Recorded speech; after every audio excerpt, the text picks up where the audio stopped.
welcome,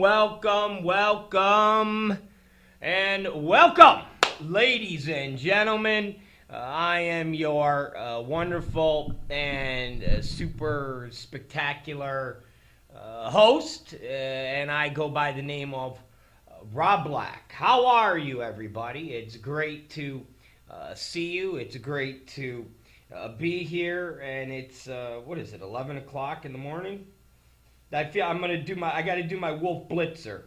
It's 11. I got to do my my Wolf Blitzer. It's 11 o'clock Los Angeles. It's 1 o'clock Tokyo. It's 6 o'clock Russia. And it's 3 o'clock Liberia. And this is the Rob Black Show. How's that? That works, right? I don't know. Anyways, it is the Rob Black Show. It's great to be here, as always. It's Friday. Yes, it's Friday. We're very excited about Friday. Friday's always a great day. Why is it a great day? Because we're done with the week. And normally, I start to get punch drunk and rubbery legged by Friday. I do. Even from even just in my personal life, it's the schedule that I keep, and even my girlfriend, her schedule we keep. Friday comes and you're just like, oh man, it's the final day of the week. From the show to, I know it sounds lame, working out, to behind the scenes stuff with the other businesses that we have. All of these things really come to an end at about 2 o'clock in the morning. So when Friday morning hits, it's very exciting because we know that there's only about 12 to 13 hours left until it's like relaxation time, at least for 2 days, and then back to the grind. But I'm normally good after the 2 days. I am. I'm normally good. My body's normally good. My mind's normally good. Everything is normally pretty good after the 2-day break. Oh man, but yeah, it's definitely a taxing time during that week, and let me tell you, especially when we're dealing with the things that we've been dealing with this week. I mean, a lot of issues that have been popping up, all having to do with, yes, Ebola, but like I've said a couple weeks ago, the whole Ebola situation is like a horrific Thanksgiving meal that just never ends. It's that meal that starts at 9 o'clock in the morning when you put the turkey in the oven and put on the first football game, and goes and goes and goes until the final person leaves at about midnight, and then you're stuck with turkey leftovers day after day after day after day, to the point where a week and a half goes by, and you're just like, I know this turkey still can't be good, and it's like, no, smells good, no.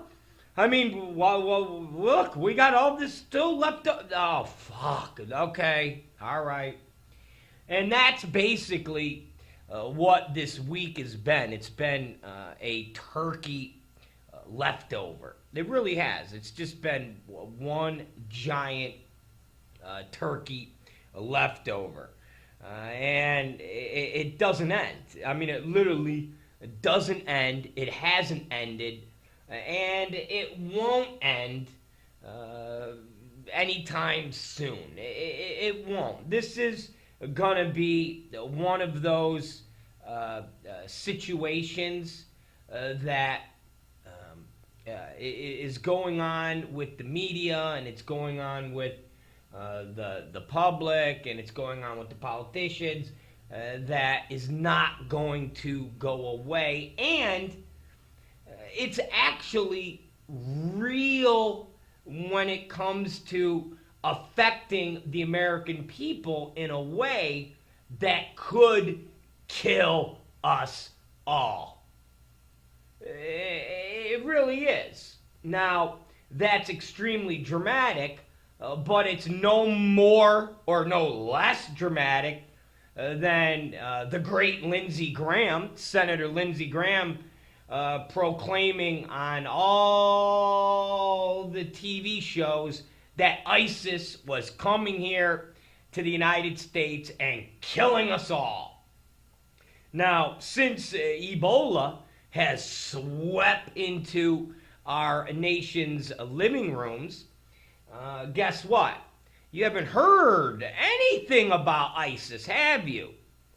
You haven't heard anything about ISIS, have you? Remember, where we left off, ISIS was about to take over Kobani. Remember, not the yogurt, but the town, the Kurdish town. They were about to take it over. And this was a big deal. This is horrible. This just shows you that President Obama is horrible. Well, because of Ebola, nobody's paid attention to ISIS, you know, the group that's killing us all. Well, we've launched over 40 airstrikes against ISIS in the town of Kobani. They have retreated, and it looks like the Kurds are not going to lose that town. Ooh, woo, yeehaw! Again, nobody's hearing about this because we have Ebola. Okay, now, as long as Ebola stays in the news, you won't hear about ISIS. You won't hear about the threat that's going to come and kill us all. Because right now, not one ISIS soldier has come here and killed anybody. But a disease has called Ebola. And it's come here because of the great state of Texas, the Lone Star State.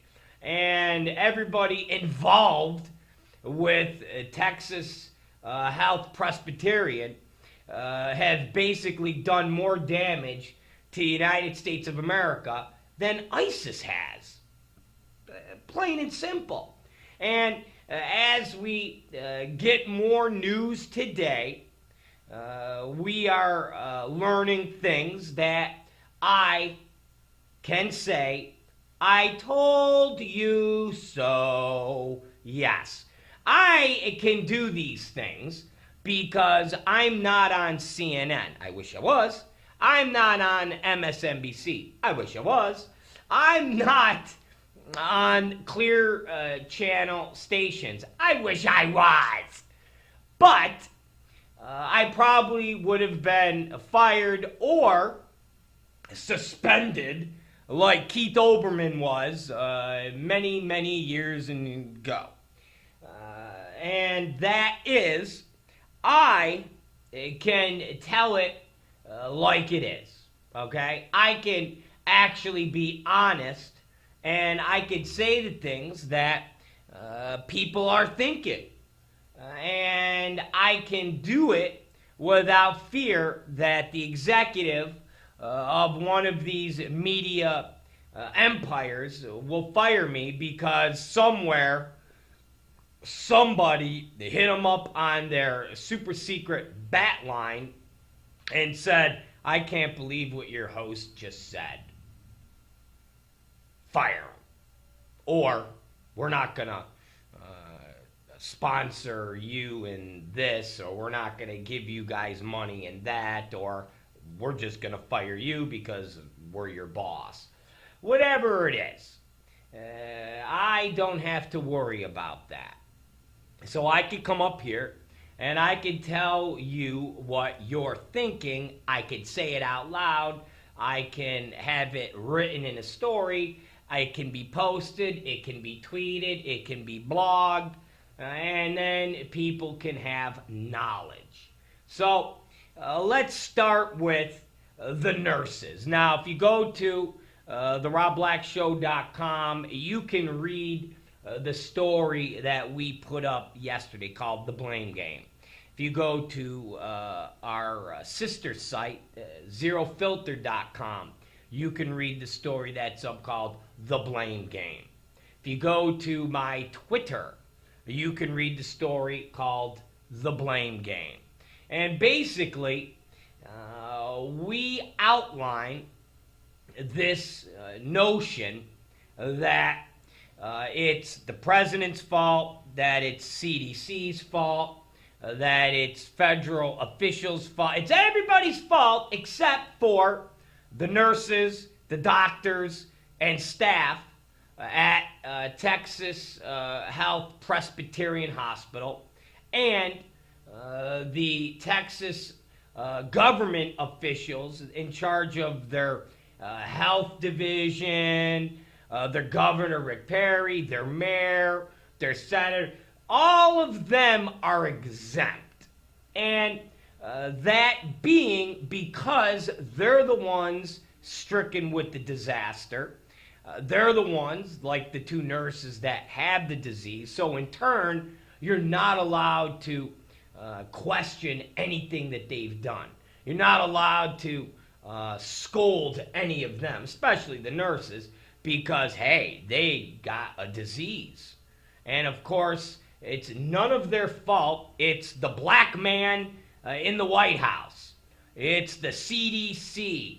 It's everybody's fault except for the people who's really at fault for what is going on, which is Texas Health Presbyterian, the doctors, the nurses, the administrators, the mayor, the health, everybody associated with Texas. Yes, the state that is a states' right state. That, they ban gay marriage. You could walk around with guns and Applebee's. They want to secede from the union. That place. Their senator shuts down the government because he doesn't like the healthcare system, and their governor has a hunting cabin called Niggerhead. That is Texas. But it's none of their faults. Well, ladies and gentlemen, that's hogwash. Okay? All of the blame goes to all of those people. Now, let's break down a situation we talked about that I said, I told you so. And that's being the nurses. Now, let me explain first. Nina Pham has been changed from good to fair in her condition. They're not saying that she's doing worse than she was, but they are saying that when she traveled from Texas to the hospital in Maryland, it took a little toll on her. She was already kind of weak, and the virus, it does damage to your body. So that stress of the journey and that whole process took her out of being good and just put her into the fair column. Now, Nina Pham is the first nurse that somehow followed all the protocols, did everything she was supposed to do, but still caught Ebola.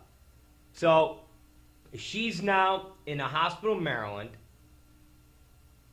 getting treatment because they seem to be more equipped to handle Ebola than Texas Health Presbyterian. Because the other nurse, Vinson, she is in Emory in Atlanta. So right now, Texas Health Presbyterian has no Ebola patients. They got no Ebola patients. None.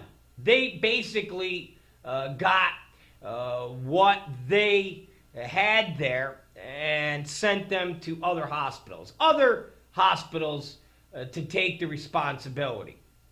Now, you can look at it in two ways. You could say, well, that was done because no one has confidence in the handling of Ebola patients at that hospital, so we had to get them out of the hands of the doctors and hospital of death.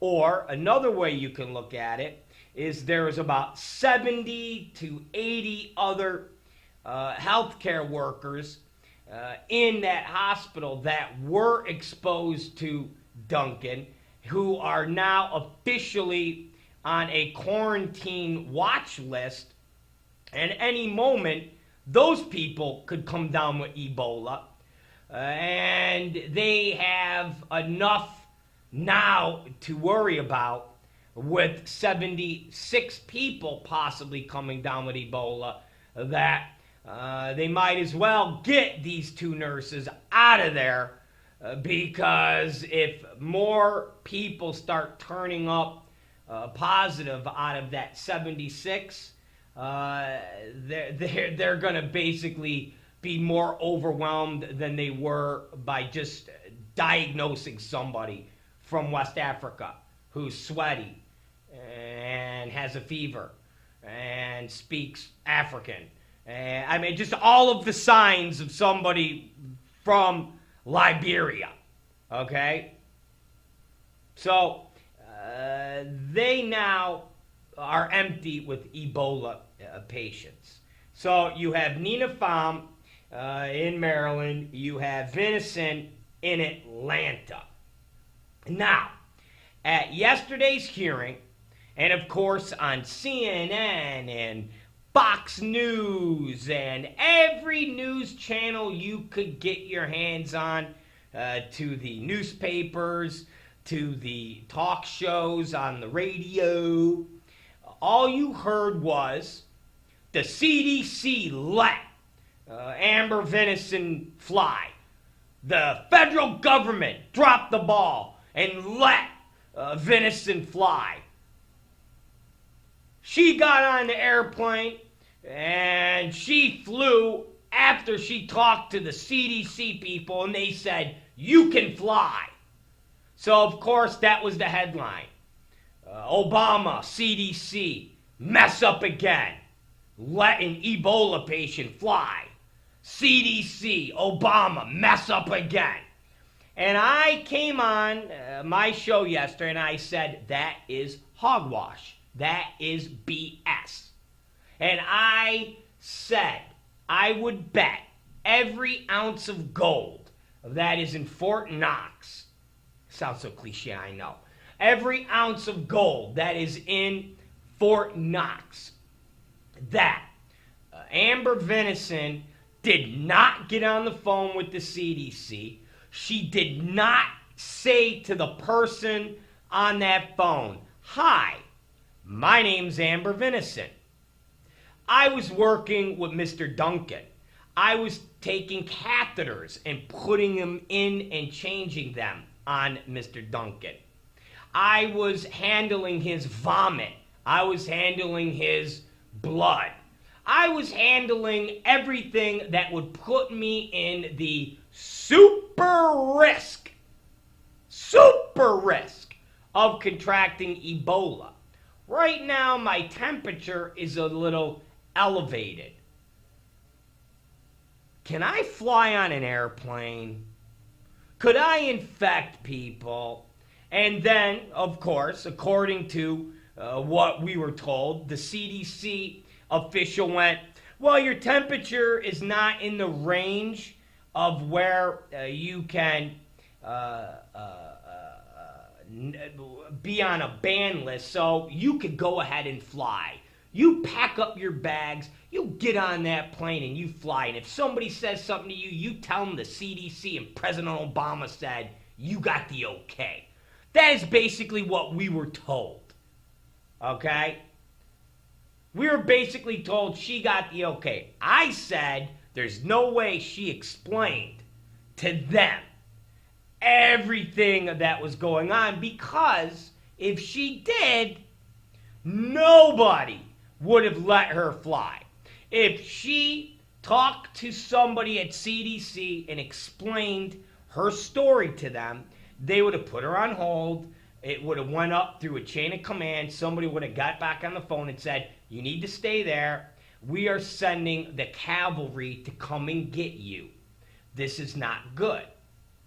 But I said she did not want that to happen. She was feeling sick days before. She was involved with Duncan when Nina Pham was involved with Duncan. They both did something that got them both sick and infected. So when Nina Pham came down with it, Vinson had to have come down with it right in that time frame, which all reports that are coming out now is that she did. When she called, quote unquote, the CDC, which we'll get to more how that is a bull-ass story, and now the reports are coming out proving what I said was true, she was starting to feel achy. They're saying a day or two before she was starting to feel achy. So she, at the same time with Nina Pham, was feeling a little fluey. So when Vinson thought to herself, this could be bad. But if I sound the alarms right now, it's going to look like a scene from E.T. in my parents' house. It's going to look like a scene from E.T. in this community. And I can't do that to this community. I need to get back to Texas. I need to get back to where I began with all of this hospital stuff. I need to get back there and deal with it. So, I need to get on that airplane. Now, here's the official new story coming out of the mouths of the Vinson camp. Now, I haven't seen it reported on all the news programs because, once again, no one necessarily wants to point fingers at nurses or doctors. They all want to just point fingers at the goddamn president, who the worst thing he did was actually have faith in the hospitals, in people's common sense. Like, he actually went, hey, I got to imagine that private hospitals, I got to imagine that hospitals that make millions of dollars, they have staffs making hundreds of thousands of dollars, would know certain things to do. They shouldn't have to be held by the hand. It's ridiculous to think that, but that was Obama's fault. he actually thought people were smarter than they were. So here's what Vinson did.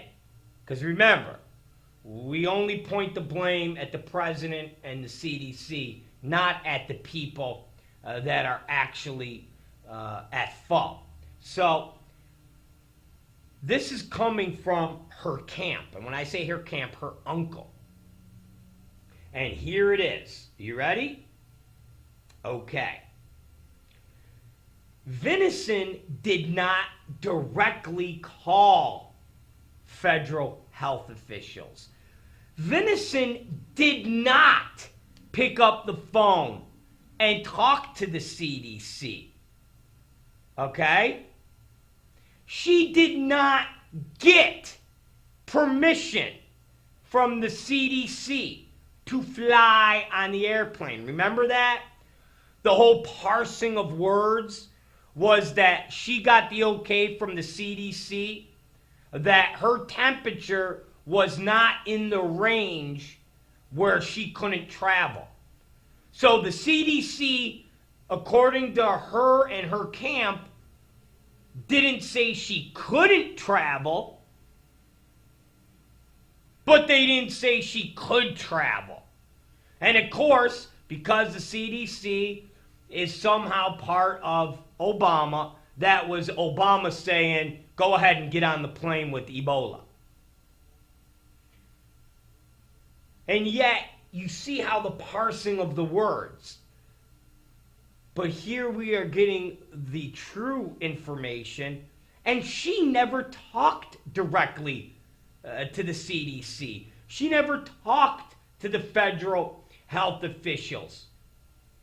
The federal health officials never gave her permission to board the airplane. Instead, she talked to a team of Texas health officials. Now we're back to Texas. We're back to a group of people from a state that is in charge of a hospital associated with people that looked at a sweaty African from Liberia who's bleeding from his eyes, diarrhea and vomiting, and said, he's got a common cold. Give him some antibiotics. So she talked to a team of Texas health officials. Those Texas health officials relayed her symptoms to the CDC. And then, according to her camp, her uncle, the CDC then relayed information to Texas health officials. And then the Texas health officials called Vinson back and said, the CDC said you could travel. Go ahead and get on the plane.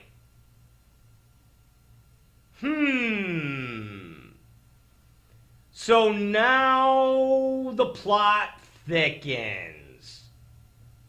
So when everybody's yelling about the CDC and Obama, we now get a different picture that involves Texas health officials. Texas health officials, officials that are under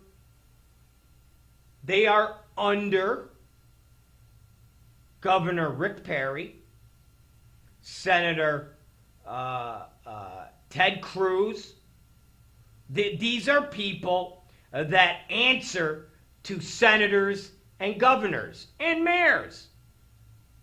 We are back now to Texas being in the middle of Amber Vinson getting on an airplane. Now, again, I have not seen news reports around the clock talking about this. Why? because it paints the picture a little bit differently. Instead of now putting all the blame on Obama and the CDC, it shifts the blame back to the nurse and Texas. Because she didn't call the CDC. She didn't tell the CDC what was going on. And for as all we know, as the story keeps changing, all she did was called some flunky at the hospital in Texas and said, hey, you know how I was with Nina working with the Ebola guy, yeah? I'm feeling a little ill and my temperature is a little rose. Like, what do you mean? Well, it's not 100, but it's definitely starting to rise. Oh my God, Amber, you better get your ass back here now. Hold on. You know what? They say that if your temperature is 100.4, you can't fly.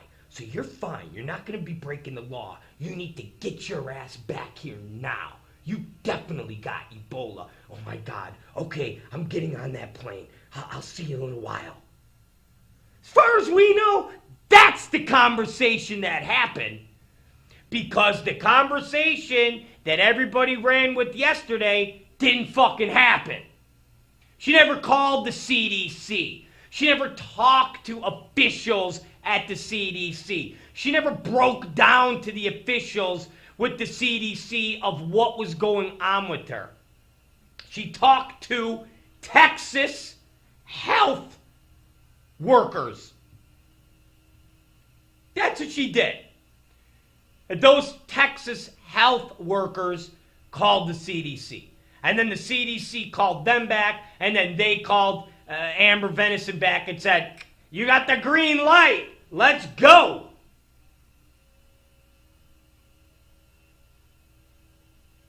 So I will patiently be waiting in my living room later today for people to report on this. I want to see this on all the breaking news headlines because I'm sick and tired of people reporting that all of this is Obama's fault. All of this is the CDC's fault. I'm sick of it. I am so sick of it. Anything anybody can find to go after this president about, they do. Because they can't do it on unemployment. They can't do it on jobs. Can't do it on any of the things that any of this stuff happening like Ebola and ISIS was always the number one thing.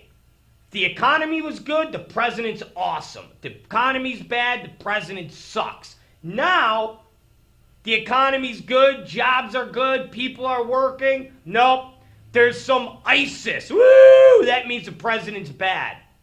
There's a disease called Ebola that a goddamn hospital drops the ball on, and that's the president's fault. That's the president's fault. That is the president's fault. Somehow. Gas prices low, not the president's doing. Nope. But if the gas prices were at $5 a gallon, that's the president's fault. It's an amazing time that we live in, and with this president. And now there's reports that a worker from Dallas, and this just shows you that all these people basically only cared about themselves. From Amber Vinson only caring about going back home and hanging out with her family and not missing a trip to work on her wedding, to another worker who's now quarantined on a cruise ship. There is a healthcare worker who was handling Duncan's blood, who, after handling Duncan's blood and working with Ebola, a couple days later got on a cruise ship and is in the Caribbean right now.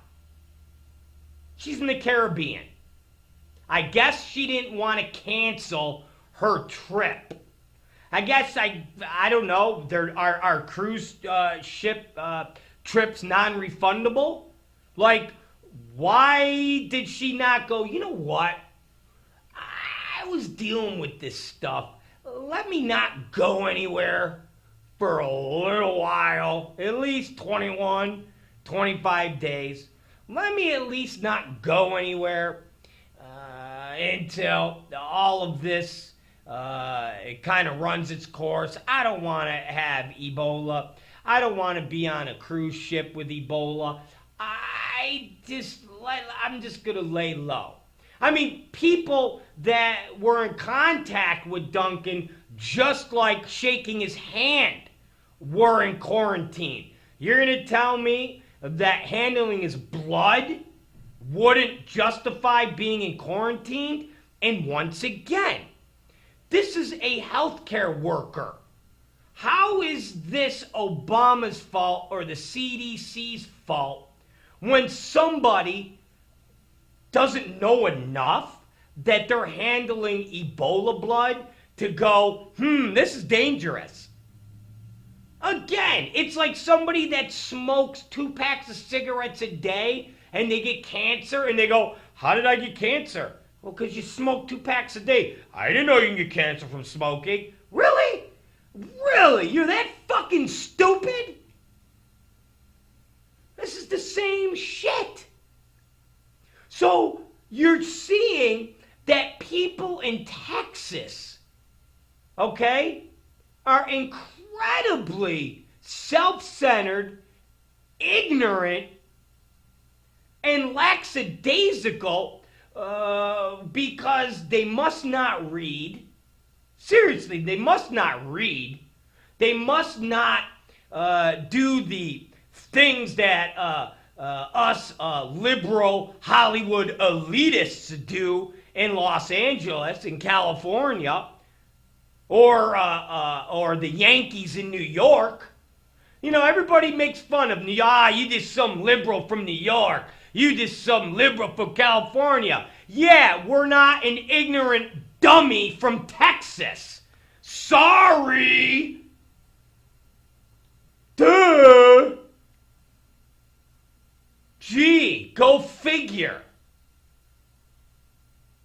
Go figure.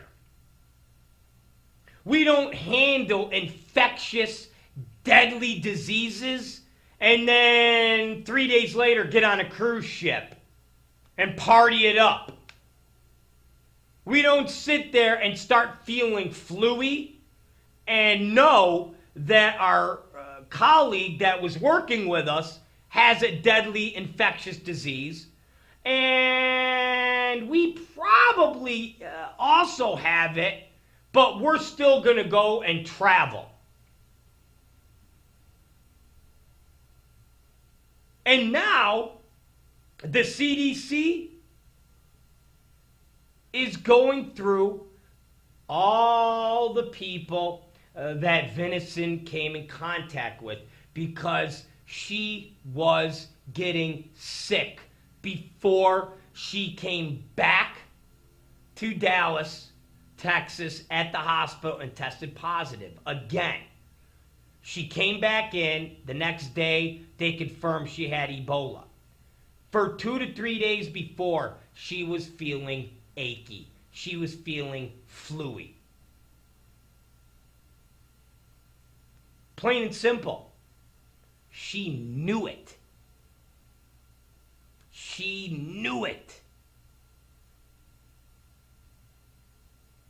Those people in Texas told her, get your ass back on a plane. You're under the 100.4 guideline. Get back here. CDC didn't tell her to get back here. CDC didn't tell her to get back here. Texas officials did. That is the truth, and that is what's going on. You have workers handling Ebola blood that are going on cruise ships. You have workers that are working with patient zero, man, going and planning their weddings in Texas. Again, nobody on CNN or MSNBC or Fox are going to point fingers because they go, well, look, she's got Ebola. We don't want to kick her when she's down. So, you know what? We're just going to kick the president in his ding-ding. No. You ain't going to do it. Not on my watch. You ain't going to bash the president for ignorant people in Texas. Ain't going to happen. You ain't going to bash the president and say he has no leadership when it comes to the Ebola crisis when the goddamn governor of Texas, Rick Perry, just today got back into town on a vacation. Where was he 2 days ago? Where was he 3 days ago? Where was he 4 days ago? Nowhere! Partying it up! Where was Ted Cruz? Nowhere! Partying it up on vacation. They are the controllers of the state, not Obama. Remember, they're the guys from the state that don't want Obama. They're the people from the state that despises Obama. They're the people from the state that enact policies for their state that are against everything that Obama stands for. They're the state that closes down all the abortion clinics. They're the state that wants to secede. They're the state that proclaims state rights. They're the state that bans gay marriage and writes it into their constitution. That's the state. But in a crisis, none of their leadership is anywhere. And they're all looking to the black man in the White House. Help us! Help us! That is Texas. Not on my watch. You ain't gonna blame the president for what's going on in Texas. No way. No way. Ain't gonna happen. Ain't gonna happen. So now, as we pivot, okay, we pivot. Obama has picked somebody to be the Ebola Czar. Yes. Yes. Damned if he does, damned if he doesn't. Remember, back in his early days of becoming the great leader that he is, he would appoint the car czar, and they fixed the car industry. He appointed an economy czar. They fixed the economy. He appointed czars. He's like, I'm appointing people, and their main goal is to be the boss of whatever issue that we have. Well, lo and behold, people like John McCain compared the president to evil Russian overlords, dictators, evil people. McCain would compare the president and how he used czars. McCain would say, this president has more czars than the evil king of the Stalin. I mean, just nonsense. Basically, putting that toxic taste out there in the water that President Obama is a dictator, that he is like Hitler. He is the Antichrist. John McCain started that. So, of course, Obama's like, oh, geez, okay. All right, I'll chill with the czars. Well, a couple days ago, John McCain was on all the talk shows saying, this president needs to appoint a czar. This president needs to appoint a czar. We need a czar, no czar. So now the president goes, so do you want me to do czars again, or do I not do czars? What is it, Senator? What do you want? Am I Hitler? Am I not Hitler? What am I? But again, we're dealing with John McCain, a man who wears Depends, okay? A man who is at the age where anybody in your family that is John McCain, anybody that's that old, you won't even let them go outside without somebody making sure that they don't wander in the street and get hit by a car. So that's John McCain. That's who is constantly harassing the president. He's the horrific, old, senile neighbor, okay, that yells at all the kids in the neighborhood. You go to his house for trick-or-treating, trick-or-treat, and he puts his own feces in your trick-or-treat bag. Here, you little bastards, here's some poop. Trick-or-treat! That's the guy. That's what Obama has to deal with. So, lo and behold, Obama today picked somebody to be the Ebola Czar. His name's Ron Klain, Klain. Okay? He's going to be what is known as the Ebola Response Coordinator. Yeah. And that's the long form of being called the Ebola Czar.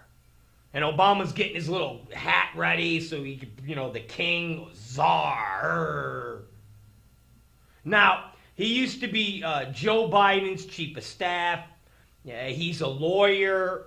And his claim to fame is actually being betrayed by a two-time Oscar winner portrayed him in a movie. Yes. Back many years ago, HBO did a movie about the 2000 recount between George Bush and Al Gore. The presidency that was decided by the Supreme Court. So the recounting and the fact that Al Gore really won the election, and when push came to shove and all the lawyers got involved, Ron Klain was the head lawyer for Al Gore. And in this movie called Recount, which HBO produced and made, Kevin Spacey portrayed Ron Klain. So Ron Klain is that big of a figure and prominent in the Washington circles as somebody that gets things done, somebody that coordinates groups and people and things of that nature, that Kevin Spacey portrayed him in a movie. They don't make Kevin Spacey portray some third or fourth rate player in a film. They have Kevin Spacey portray the head guy. And that's who Ron Klain was. He was the head guy that got the recount to basically hinge on the Supreme Court. And at that point, Ron looked at Gore and said, I pushed it as far as I could. At the end of the day, this Supreme Court is going to rule in favor of the Republican. End of story. I tried. I got us this far. And it will go down as history that you really won, Al. And that is Ron Klain. So Ron is now the czar of Ebola. He is going to be the one that you will see talking to the press. He'll be the one that will be coordinating and having people like Lisa Monaco, who is the Homeland Security Advisor. He'll be talking with her. He'll be coordinating with different people at the CDC. Basically, everybody will be going and dealing with Ron. Ron will be dealing with the president, and ultimately Ron will go on the talk shows and he will do press conferences and he'll say, here's what's going on. Here are the facts. This is what's happening. He'll go in there and say, don't sugarcoat something. Tell me the truth. I don't care how bad the truth is. Just tell it to me. Basically, Ron is going to do a lot of the PR work that the Surgeon General of the United States should be doing. And you ask, well, Rob, why isn't the Surgeon General doing this? And I say, we don't have a Surgeon General. That's why. Our Surgeon General is in limbo because when President Obama nominated him, he happened to say that he felt gun violence and what goes on with the lackadaisical policies of the handling of guns is a health issue. And it is a detriment to the public's health because guns are killing thousands of people a year. Well, the NRA, who is in the pockets of every Republican, called their boys up and said, you better filibuster and not approve and confirm this appointment because he's not a friend of the NRA. We don't like him. We're going to show this president that the NRA has some muscle. So guess what? Our nominee, Dr. Varick H. Murthy, Murthy, is basically in limbo. Now, is it gun violence that he spoke out against and his statements what upset the Republicans in the NRA, or is it that he's brown? Which one is it? Is it that he's a Indian? He's brown-skinned? They don't like that?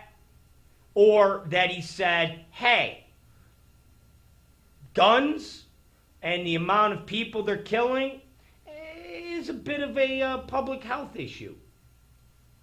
Which one is it? Or does it really matter? At the end of the day, we don't have a Surgeon General because the NRA and the Republicans blocked his appointment. So the person that's supposed to be up talking to the American people is not there because of the Republicans.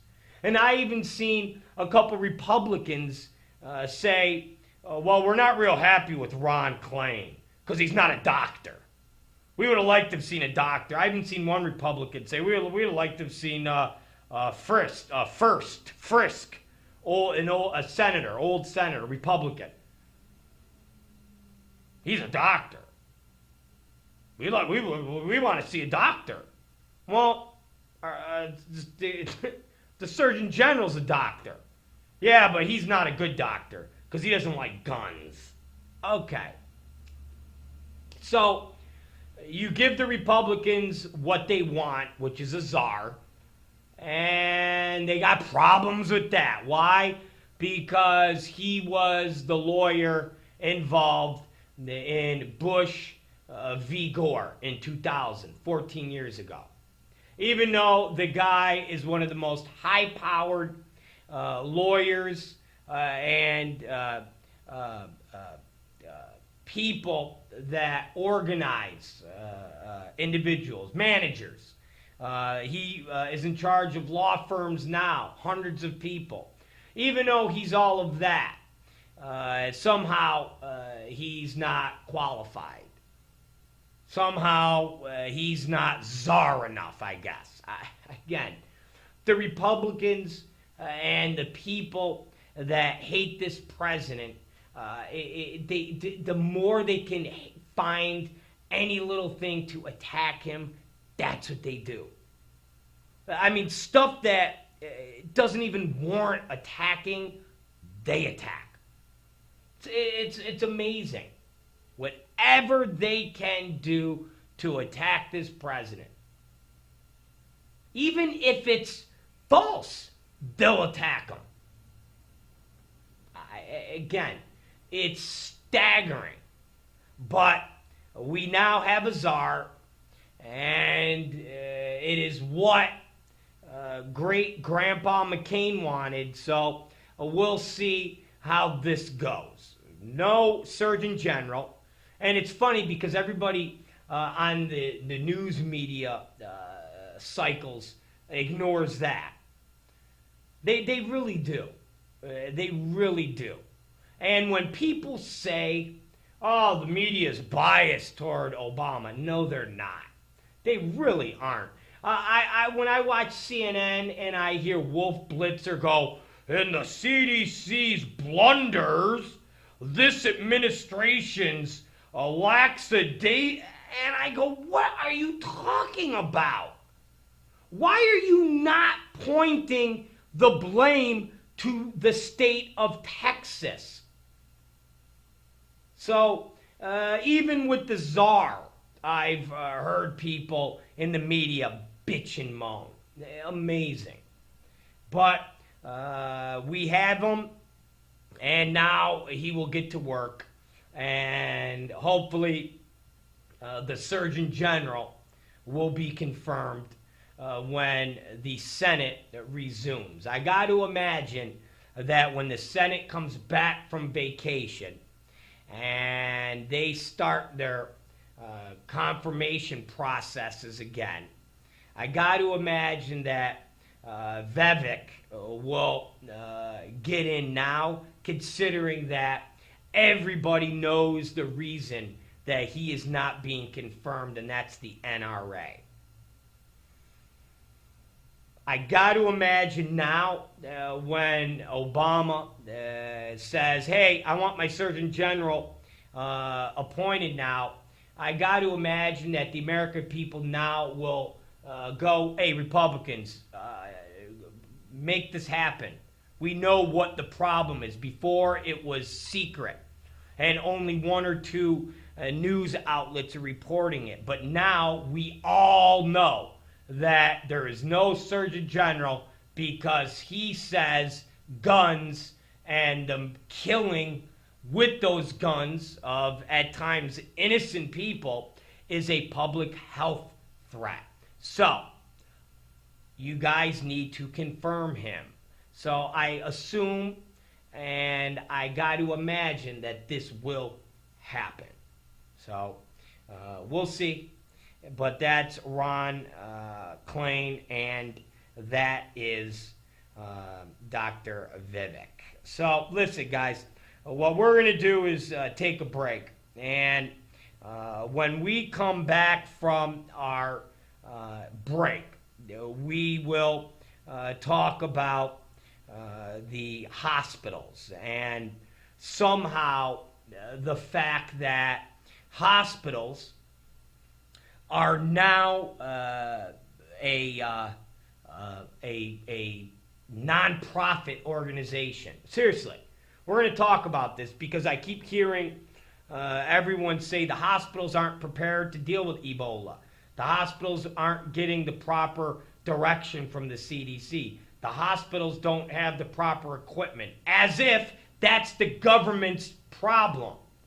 Last time I checked, hospitals were for profit. Last time I checked, we don't have a national health system that covers everybody.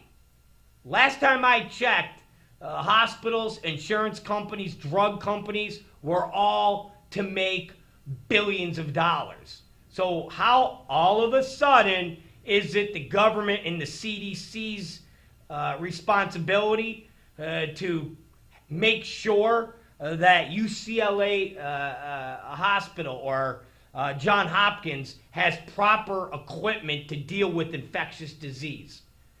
More when we come back. It's the Rob Black Show. And as always, thank you for being here.